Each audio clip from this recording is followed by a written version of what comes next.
докладчик – это представитель National Alliance Таджикистан, Паймони Мили Таджикистан, а потом Грузия.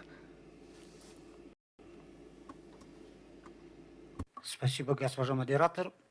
Меня зовут Салим Исабаев, я являюсь пресс-секретарем Национального альянса Таджикистана. Добрый день, уважаемые дамы и господа, представители стран-членов ОБСЕ, уважаемые коллеги. Мы все, собравшиеся здесь, в этом зале, работаем и надеемся, что наши слова и наши действия ради благополучия человеческого общества дадут необходимые результаты. Но, к сожалению, наравне с нашими надеждами, также мы имеем наши жертвы. Привожу в пример последние события, происходящие вокруг меня и моих близких. В конце апреля президент Таджикистана посетил визитом Италию. Перед этим визитом в самом Таджикистане начались жесткие давления на родственников таджикских диссидентов в Европе. Ежедневное давление осуществлялось также и в отношениях моих братьев. Органы безопасности Таджикистана угрожали моим братьям, что в случае моего участия в акциях протеста против президента Рахмона жизнь моих родных превратится в ад и в кошмар. Целью данной акции устрашения со стороны государства было пересечь антирахмоновские протесты на территории Европейского Союза и особенно в Риме.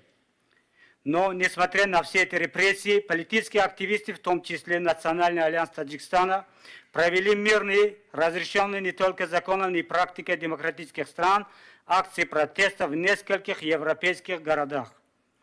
Право на собрание закреплено также и в Конституции Таджикистана. Проводя пикеты и мирные манифестации в Европе, мы не нарушали также и таджикских законов. Однако этот режим живет и действует вопреки духу и букве Конституции.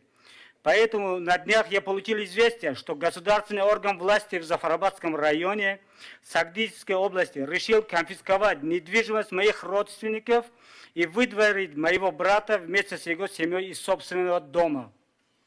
Для этого власти объявили незаконным прежнее решение местного самоуправления о выделении земельного участка в 2008 году под строительство дома. Приказом председателя Зафарабадского района дом моего брата Исабаева Халимджона переходит в собственность государства. Таким образом, власти, отменяя собственный указ 16-летней давности, конфисковали частное имущество.